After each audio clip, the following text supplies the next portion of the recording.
the value he's provided to Dharma is he single-handedly has woken up literally millions of Hindus from being what we call secular or whatever that word is, to being a Hindu that realizes his identity and be proud of it. And I'm one of those people. The first time after 9/11, I saw his video on some New Jersey channel. Rajiji, do you remember that lady Chaudhary was there who became a New Jersey something? So I saw that speech and I said, this is an amazing view. How come I've never heard this at any mandir, any Swami? So I contacted him and then we developed a relationship, and I'm a big champion of his, big fan.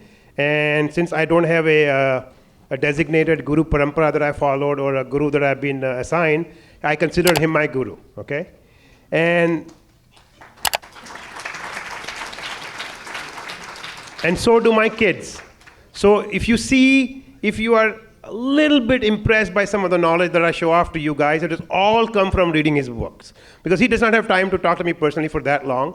So some of the kids' papers that I get done over the year at Waves and all of that, I read his book, find a sentence or two, and I see a theme, and I say, my God, this needs to be expanded upon. So any of you that want to develop kids' papers based on the original source being Adi Shankaracharya ji, who passed it on to Rajiv ji through whatever parampara is and means, please come to me, because you'll be, getting. So I'd like to develop some of the youth presentations and help with that. That's a little contribution I can do. But a lot of us owe our awakening to Rajiv Malhotra ji. And for your information, he has, I believe, close to 5 million followers now. And he was invited by top leadership at Facebook to come and, they wanted to understand him and they wanted him to understand Facebook.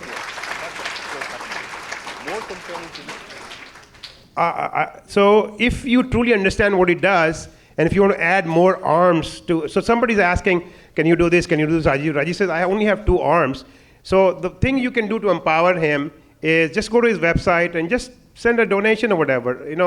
He put all his money, he's an amazingly successful man. He was top 5 in a major Fortune 50 company. He gave that all up, and his friends were laughing. Oh, we'll give you 1 year to come back. And he was making an amazing amount of money. He gave it all up cold turkey one day. He got his awakening. I don't remember how.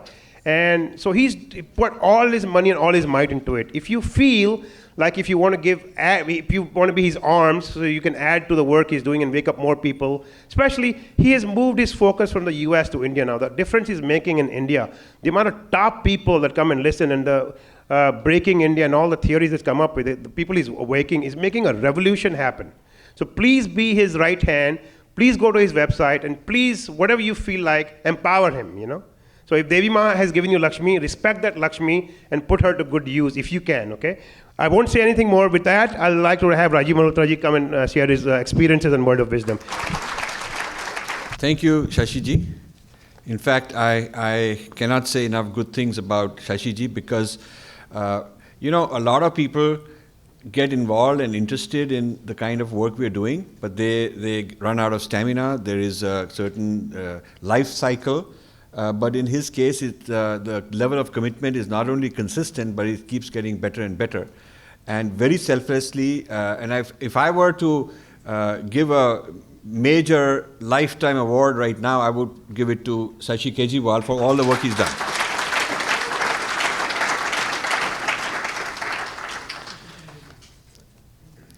This is an unusual talk because normally I speak on some subject matter. But what I'm going to talk about is a little different than a particular subject matter. I'm going to talk about the journey itself, the journey for the past 25 years, what has happened, what went right, what went wrong, what we are learning from it, where we are today, what needs to be done, how we need to go into the future. So I'd like to talk about all that. And the reason is that, one day it suddenly dawned on me that, I'm getting old. People said, yeah, it's about time. So one should always think ahead. And just as I'm thinking ahead of the issues, how to raise awareness of issues, I should also think ahead of, how to turn this into an institution, turn it over to other people, nurture them, build a formal school of thought, make it something robust so that it continues. That's really ultimately the idea of this kind of reflection. And so I'm sharing with you the reflection that is currently going on, which we are developing into workshops and all sorts of things. A major problem with Hinduism has been that we have not been successful in the modern age to create institutions. So when a big guru dies, things fall apart, like Osho, or J. Krishnamurti, things like that happen a lot. Or it gets fossilized into a lifeless institution. I'm not critical of Ramakrishna Mission. They're doing absolutely amazing work. I just had a recent discussion with one of their leading swamis and we hit it off very nicely. But they haven't produced another Vivekanand. It's like, there's a Vivekanand and then it becomes kind of an institution that sort of just teaches the same stuff. But they're not at the avant-garde like Vivekanand was for his time. Whether you like Gandhi or not, the point is that he was a mover and shaker, disruptor. But the whole Gandhi movement are basically just fossilized him at a certain point in time, and they haven't produced another one like that. And this is true of everyone. This is true of Sri Aurobindo. I'm very close to his teachings. We did a lot of work in Pondicherry and Auroville. But when you go there, there is nobody of stature who's continuing the work. Oftentimes I'm told, what you are doing, Deen Dayal Upadhyaya already said it. And I tell them he said it 50, 60 years ago. And the game is not the same. The opponents aren't sitting there with the same ammunition. They have moved ahead. And so we can't just take our old product of 50, 60 years ago that he made very brilliantly and just keep marketing that. Where is the Deen Dayal Upadhyaya since then? Who has taken his ideas forward? That's the problem. We aren't able to institutionalize and continue. And part of it may be too much of a personality cult rather than trying to depersonalize and make an institution out of it. I'll get into some of those issues and I want to address them so we can actually make an institution that outlives any person. Deen Dayal Upadhyaya, in his famous talks on integral humanism, starts out by criticizing the intellectuals of his time from both parties, his party and the opposition and the Congress side, saying that none of them have really continued the work of their founding thinkers for today. They have not updated the knowledge and they have not been able to apply it to today's context. Now, in our tradition, this is called smriti. You're supposed to be building smritis for the time, but where are the smritis now? Who's developing these new kind of smritis? The world is changing. It's one thing to be reactive, which is very important to disrupt. But then you have to give, besides the Purva Paksha, you have to give the Uttar Paksha, and you have to create a new Siddhant. That's what we are supposed to do. So with that as a sort of the goal of what I want to achieve, I want to share with you my journey in 4 stages. First stage, and I'll get into a little more details. First stage was as a philanthropist donor. So I said, okay, I'm going to give up everything. I'm going to now give back.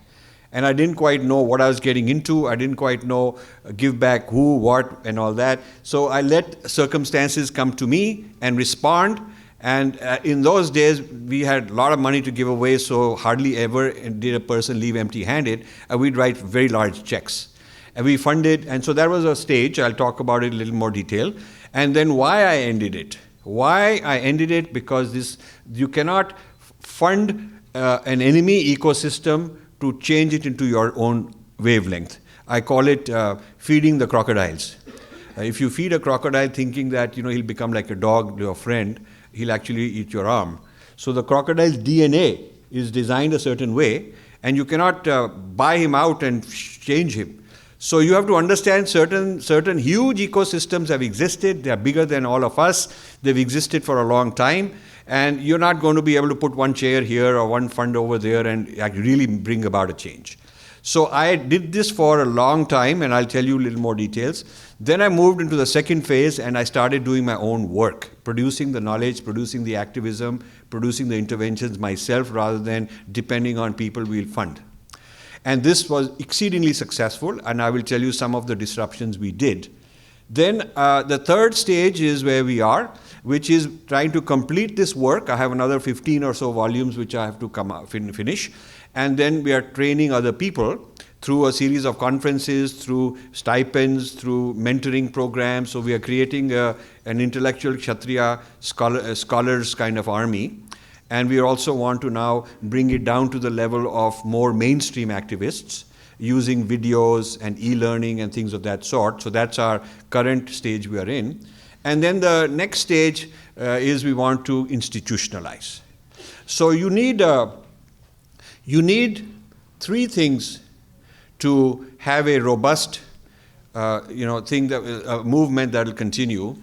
You need knowledge, your discourse, your Shastra, what we had in the earlier times was Shastra. We need to create new knowledge, new discourse, new frameworks. That's one, the content itself. The second is you need human resource, because what good is it if there's nobody using it, if people aren't taking it forward?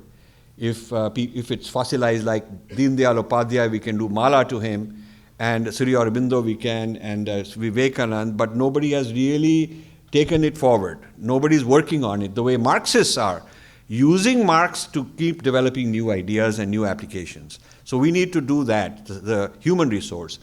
And the third part is we need institution which holds these things together, which has funding, which has infrastructure, which can create an awareness, which has consumers, which manages the politics, the media, all of that. And institutionalization is necessary.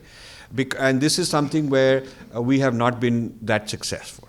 So I'll tell you a little bit about each of these phases, and then invite you to join the yagna. I see this as my yagna, and this is our yagna. Yoga is personal. You do yoga. Yagna is collective. You get together and do a yagna. And the yagna and the fire ritual is only one kind of yagna, and it's a symbolic yagna. It's a very important yagna. But there is yagna of gyan. There's gyan yagna. There's yagna of social activism. There's yagna of bringing about a whole new school of thought and moving it into the future. And that's the kind of yagna I'm talking about. Thank you for watching. You can subscribe here and also hit the bell icon to make sure you get notified. To donate, please click this button.